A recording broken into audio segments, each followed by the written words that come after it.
Sir నమస్తే sir. నమస్తే. So ఇప్పుడు కూటమి ప్రభుత్వాన్ని విమర్శిస్తూ ఎవరైతే నోటి దురుస్తో మాట్లాడారో వాళ్ళందరినీ ఒక్కొక్కరిగా జైల్లోకి పంపిస్తున్నారు. సో ఇప్పుడు తాజాగా పోసాని కృష్ణమురళిని కూడా పోలీసు అదుపులోకి తీసుకున్నారు. సో దీన్ని ఏ విధంగా చూడొచ్చు? పోసాని వీడు రాజకీయాలలో మగ సాని. ఇప్పుడు ఎక్కడ పచ్చగా ఉందో ఆ రాజకీయం అనేటటువంటి అక్కడికి వెళ్ళిపోయి ఆ రాజకీయ అండ చూసుకుని చాలా నీచాతి నీచంగా ప్రవర్తిస్తూ ఉంటాడు ఈ వ్యక్తి. అలాంటి వ్యక్తిని అరెస్ట్ చేయడంలో తప్పులేదు, ఎందుకంటే వాడిని శిక్షించాల్సిందే. ఎంత పవన్ కళ్యాణ్ లాంటి అప్పటికి పవన్ కళ్యాణ్ గారు చాలా సేవా కార్యక్రమాలు చేస్తూ ఉంటారు పాపం. ఆయన ఎవరి జోలికి పోడు, ఆయన సంపాదించిన దానిలో చాలా డబ్బు పేద ప్రజలు పంచుతూ ఉంటారు. అలాంటి వ్యక్తి అభిమానం ఎవడో కానీ ఏదో అన్నాడట, ఆయన్ని కంట్రోల్ చేయలేదట ఇతను. అసలు ఇన్ని కోట్ల మంది అభిమానుల్లో కంట్రోల్ చేసే శక్తి ఏ హీరోకైనా ఉంటుందా? ఉండదు కదా. మరి అలాంటప్పుడు ఎవడో అన్నందుకు ఆ హీరోనే నువ్వు కూడా ఆర్టిస్ట్వి, నువ్వు కూడా చాలా స్టార్వి, కమెడియన్వి, రచయితవి, నిర్మాతవి, మరి అన్ని పెట్టుకున్న నువ్వు ఆ ప్రెస్ ముందుకు వచ్చేసి రే బూతులు నేను తిట్టకూడదు, చెప్పలేని విధంగా నీచాతీచంగా తిట్టాడు, అందరిని తిట్టాడు. అప్పట్లో దొరికితే చంపేద్దామని పవన్ కళ్యాణ్ అభిమానులు చాలా మంది చూశారు, కానీ దొరకకుండా తప్పించుకున్నాడు. ఈ రోజు పవన్ కళ్యాణ్ అభిమానే కేసు పెట్టింది. కేసు పెట్టి మనసు తొలిసేస్తుంది. ఒక మంచి వ్యక్తిని ఒక మాట అంటే మనసు తొలిచేస్తుంది. అలాంటి వ్యక్తి అంతమంది అభిమానులు చాలా మందికి నాలాంటి వ్యక్తులు కూడా ఇలా మాట్లాడేటానికి కోపం చాలా ఎక్కువ వచ్చింది. కానీ ఈ రోజు పాపం పండింది, అరెస్ట్ అయ్యాడు అంతే. ఇప్పుడు వైసీపీ పార్టీలో ఉన్న వాళ్ళకి అది ఆటోమేటిక్ గా వచ్చేసి అనుకోండి. ఇప్పుడు ఆ విధంగా మాట్లాడితే జగన్ నుంచి ఎక్కువ మార్కులు వస్తాయి అనే విధంగా కొంతమంది అంటారు. మరి ఇప్పుడు కాపాడడానికి జగన్ వస్తానంటున్నాడుగా. ఇప్పుడు ఎంతవరకు కాపాడగలుగుతాడు? డబ్బులు పెట్టగలుగుతాడు అంతే తప్ప ఇతను పర్సనల్ గా అరెస్ట్ చేస్తారు, లోపల ఇచ్చేస్తారు వాళ్ళకి. ఆ పరువు పోయినట్టే కదా. ఒక్కసారి నువ్వు జైలుకి వెళ్ళావంటే నీకున్నటువంటి పరువు పోయినట్టే. పరువు పోయిన తర్వాత జగన్ ఏం చేస్తే ఏం ప్రయోజనం? ఇప్పుడు ఆ రోజు కళ్ళు మూసుకుపోయి కళ్ళు బయర్లు గమ్మిపోయి ఎలా పడితే అలా మాట్లాడిన మీరు ఇలా అరెస్ట్ చేసిన తర్వాత రాజకీయ కక్షను ఎలా అంటారు? ఇప్పుడు తప్పు చేసినప్పుడు తప్పే, అది ఎవడు చేసినా తప్పే. వాడు తప్పు చేసినప్పుడు శిక్ష అనుభవించి తప్పదు, మనమైనా ఇంకొకడైనా అంతే. ఆ అరెస్ట్ ఏం తప్పేం కాదు. ఇప్పుడు చాలా మంది సినిమా రంగంలో ఉన్న వాళ్ళని అరెస్ట్ చేసినప్పుడు కొంతమంది సాధారణ ప్రజలు కావచ్చు, కో యాక్టర్లు కావచ్చు సపోర్ట్ చేస్తారు. కానీ ఈయన అరెస్ట్ అయినప్పుడు కో యాక్టర్లే చాలా మంచి పని అనే విధంగా మాట్లాడుతున్నారు. అసలు ఎంత దుర్మార్గుడు అంటే పోసాని కృష్ణమురళి, వాడిని సినిమాలో పెట్టుకోవడం దరిద్రం. అసలు ఎవరికి వాల్యూ ఇవ్వడు. సినిమా వాళ్ళ గురించి ఎంత నీచాతి నీచంగా మాట్లాడాడు. ఆ మధ్య ఒకసారి చూశాను నేను. సినిమా వాళ్ళని జగన్ దగ్గరికి వెళ్ళలేదని వీడు ఇష్టానుసారం మాట్లాడాడు. మరి అలాంటప్పుడు సినిమా వాళ్ళు ఎందుకు సహకరిస్తారండి? ఇలాంటి కుళ్ళిపోయిన నోటితో మాట్లాడేవాడు, బురద నోటితో మాట్లాడే ఇలాంటి వెధవకి ఎవరు సహకారం చేస్తారు? ఎవ్వరు చేయరు. వీడు దుర్మార్గుడు, పిచ్చనాగొడుకు, పిచ్చిగా మాట్లాడుతుంటాడు, పిచ్చిగా ప్రవర్తన చేస్తుంటాడు.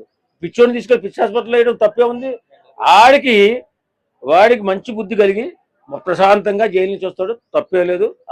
అరెస్ట్ చేయాలా? ఇంకా 2-3 ఉన్నారు అరెస్ట్ చేసేవాళ్ళు. ఇంకోటి ఉంది, సభ్య సమాజంలో ఆడబిడ్డల పరువు తీసేటటువంటి రెడ్డి, అదే ఏం పేరు, శ్రీరెడ్డి, దాన్ని తీసుకొచ్చి కూడా తొక్కి దాని నోట్లో ఏదైనా పెట్టి ఈ నోరు శుద్ధి చేసి కడగాలి. అలాగే ఇంకొక బూతుల మంత్రి ఉన్నాడు, కొడాలి నాని, ఉన్నారు ఇంకా 2-3. ఆ 2-3ని కూడా టార్గెట్ చేసి తీసుకొచ్చి నాకేం లేదు, సభ్య సమాజంలో మంచిగా బతికేలాగా తీర్చిదిద్దితే అంతే చాలు. పవన్ కళ్యాణ్ ఫ్యాన్స్ మేము చాలా సంతోషిస్తున్నాం అన్న. పోసాని మురళీకృష్ణ అరెస్ట్ చేయడంలో తప్పేం లేదు. పోస్టల్లి మురళీకృష్ణ కానీ, ఆర్జీవి కానీ, ఆలీ కానీ, ఇక వైసీపీ నాయకులు, ఎంపీలు, ఎమ్మెల్యేలు, రోజా, పెరునాని, కొడలనాని, రోజా కానీ, శ్యామల కానీ, సినిమా ఇండస్ట్రీలో ఇంకా చాలా మంది ఉన్నారు. శ్యామల అనే ఇంకా బాగా రెచ్చిపోతుంది. ఇంకా అధికారం కూడా ఏమీ లేకుండానే రెచ్చిపోతుంది. దానికి కూడా ముందు ఇంకా మేము చాలా చూపిస్తాం వాళ్ళకు కూడా. ఎవరైనా సరే ఉండేంత లిమిట్లో ఉంటే మాత్రం మంచిదన్న. ఎవరికి అధికారం అనేది శాశ్వతం కాదు. అధికారం ఉందిగా అని చెప్పి సజ్జల రామకృష్ణారెడ్డి అనేవాడు స్క్రిప్ట్ ఒకటి రాసి జగన్మోహన్ రెడ్డికి ఆ స్క్రిప్ట్ చూపించి ఓకే ఇది తిట్టొచ్చు అని ఆయన దగ్గరికి వెళ్ళిన తర్వాతే ఓకే చేసిన తర్వాతే ఇదంతా జగన్ రాజకీయం. ఇది మిగతా వాళ్ళు అనుకుంటారు వీళ్ళంతా వీళ్ళే తిడుతున్నారు అనుకుంటారు, కానీ ఇదంతా జగన్ చేసే రాజకీయం. ఇది ఆ రాజకీయం అనేది ఎవరికి తెలియదు. అందరూ అనుకుంటారు జగన్ నవ్వేది పై నవ్వుతురు. ఆ నవ్వులన్నీ మనసు గుచ్చుకుంటాయి, కానీ ఆ నవ్వు వెనకాల చాలా అర్థాలు ఉన్నాయి. అది అందరూ ప్రజలు తెలుసుకోవాలి. కూటమి ప్రభుత్వం ఇంకా చాలా మంచి చేసేది అందరికీ. ఇంకోటి ఏంటంటే అన్న, అందరూ అక్రమ అరెస్టులు ఆడుకుంటారు. కూటమి అధికారం వచ్చిన కానీ అక్రమ అరెస్టులు అసలు అయితే కాదు. ఇవన్నీ న్యాయంగా జరుగుతాయి, అన్యాయంగా అయితే జరగట్లేదు. అంటే ఇప్పుడు జగన్మోహన్ రెడ్డి అండ చూసుకొని అప్పట్లో ఇష్టం వచ్చిన రీతిలో మాట్లాడారు. మాట్లాడారు. అంటే ఇక్కడ ఎంత బాగా తిడితే అన్ని మార్కులు పడతాయని. సో అవును. మరి ఇప్పుడు ఇలాంటి పరిస్థితుల్లో ఆయన వచ్చి వీళ్ళని కాపాడడానికి వచ్చా? అస్సలు రాడనా? అది వీళ్ళందరూ అనుకున్నారు. వీళ్ళు ఏమనుకున్నారంటే మేము ఇంకా 30 సంవత్సరాల దాకా మేము అధికారంలో ఉంటామని చెప్పి భావించి ప్రతి ఒక్కళ్ళు నోటుకు వచ్చినట్టు తిట్టారు. కానీ రాజకీయం అనేది 2 నిమిషాల్లో 3 నిమిషాల్లో మాడిపోయే రాజకీయం. ఇది ఎవరు వీళ్ళు గ్రహించలేదు. మాట మాత్రం ఫస్ట్ ఆఫ్ ఆల్ ఎవరు గ్రహించలేదు. జగన్ అన్ని పథకాలు ఇచ్చిండు, అన్ని చేసిండు, మళ్ళీ మా జగన్ అధికారంలో ఉంటాడని చెప్పి ప్రతి ఒక్కళ్ళు చంద్రబాబు గారిని అడిగి పవన్ కళ్యాణ్ గారిని నోటికి వచ్చిన వాళ్ళు తిట్టారు. అది ఉల్టా అయింది, వాళ్ళంతా ఏమీ లేదు. సో ఈ విధంగా నోటిదురుసుగా ప్రవర్తించే వాళ్ళకి ఏం చెప్తారు ప్రభుత్వం తరఫున? ప్రభుత్వం తరపున విమర్శించాడంటే అధికారం అనేది శాశ్వతం కాదన్న. ఎవరినైనా తిట్టకూడదు, వాళ్ళని మాత్రం అరెస్ట్ చేయడంలో తప్పేం లేదు. పవన్ కళ్యాణ్ ఫ్యాన్స్ మాత్రం చాలా సంతోషిస్తున్నారు. గతంలో ఉన్నప్పుడు ఏవేవో మాటలు మాట్లాడిండు మా అన్న, దాని గురించే మనసులో పెట్టుకొని వేసినట్లు ఉంది. ఇప్పుడు ఎవరిని పడితే వాళ్ళని తిడితే ఎవరు ఊరుకోరు, నీ ఇష్టార్థంగా ఏది పడితే అది తిడితే ఎవరు ఊరుకోరు. అందు గురించి ఆ గతంలో ఏవైతే తిట్టిండో, ఏమన్నాడో, ఎన్నెన్ని మాటలు అన్నాడో, అందు గురించే ఈ రోజు జైల్లో వేయడం జరిగింది. అంటే జగన్మోహన్ రెడ్డి అండ ఎట్లా అంటే ఇప్పుడు ప్రతిపక్షంలో ఉన్న వాళ్ళని టీడీపీ వాళ్ళని ఎంత గలీజ్ బూతులు తిడితే అన్ని మార్కులు ఇక్కడ పడతాయి అని చెప్పేసి ఇప్పుడు మాట్లాడిండు. మరి ఇప్పుడు అరెస్ట్ చేసినప్పుడు జగన్మోహన్ రెడ్డి వచ్చి కాపాడారు అనుకోవచ్చు. ఎందుకు కాపాడుతాడు? ఆయన పని ఇప్పుడు ఆయనకు పదవి లేకనే, ఆయనను అసెంబ్లీకి రానియకనే అసలు ప్రతిపక్ష హోదా గిట లేదు మాట్లాడడానికి. అట్లాంటి ఆయన ఇప్పుడు వచ్చి ఎందుకు మాట్లాడతాడు? ఆయన గురించి మాట్లాడాడు. ఆయన రాడు అసలు. ఆయన విదేశాలకు వెళ్ళాలని ప్లాన్ లో ఉన్నాడు. ఆయన ఎందుకు వస్తాడు? ఆయన ఎందుకు మాట్లాడతాడు? కాకపోతే మొన్న ఎవరైతే ఎమ్మెల్యేలను అరెస్ట్ చేసిండ్రో ఆ రోజు నా ఎమ్మెల్యేలను అరెస్ట్ చేస్తారని బయటకు వచ్చిండు. సో ఇప్పుడు రాడని నాకు అర్థమవుతుంది. ఇంకా రాడు. అధికారంలో ఉన్నా లేకపోయినా ఎదుటి వాళ్ళు ఎవరైతే ఉన్నారో వాళ్ళ తరపున వాళ్ళకి సంబంధం లేకుండా ఫ్యామిలీ పర్సన్ కూడా ఇన్ఫ్లుయెన్స్ చేసి పచ్చి బూతులు తిట్టడం కరెక్టే అంటారా? తప్పు. ఎవరిని పడితే వాళ్ళని బూతులు తిట్టడం తప్పు. అందు గురించి ఎవరైనా అధికారం వచ్చినప్పుడు వాడి సత్తా ఏందో అది చూపిస్తారు. ఎవరిని పడితే వాళ్ళని తిట్టడం అయితే చాలా తప్పన్న గుర్తు పెట్టుకోవాలి. తిట్టకూడదు. నువ్వు రాజకీయంగా ఎన్నన్నా మాట్లాడు దాని గురించి, అది ఓకే. కానీ నువ్వు ఇష్టానుసంగా ఏది పడితే అది తిడితే ఎవరు ఊరుకోరు. ఇప్పుడు తెలిసి వస్తుంది ఏంటంటే, ఒకసారి జైల్లో పడితే కానీ తెలిసి రాదు ఎవరితో ఏంది ఎప్పుడు ఎట్లా మాట్లాడాలి అనేది. ఒకసారి జైలుకి వెళ్ళిన తర్వాతనే తెలుస్తుంది. ఇప్పుడు వెళ్ళిండు కదా, తెలుస్తుంది. ఇక నెక్స్ట్ నుంచి ఎవరితో ఎప్పుడు ఎలా మాట్లాడాలి అనేది తెలుస్తుంది వాళ్ళకి. సో ఒకసారి జైలుకి వెళ్ళి వస్తేనే మంచిది. ఈ అరెస్ట్ ని మనం ఏ విధంగా చూడాలి? ఎందుకంటే ఆయన నొల్లు ఓరుతోరన్న ఆయన ఎందుకు ఇప్పుడు అంత ముందు వైసీపీ ఉందన్న, ఇప్పుడు టీడీపీ వచ్చినప్పుడు ఆగితే ఆయన తొందరపడ్డప్పుడు దాని తప్పే ఉందన్న.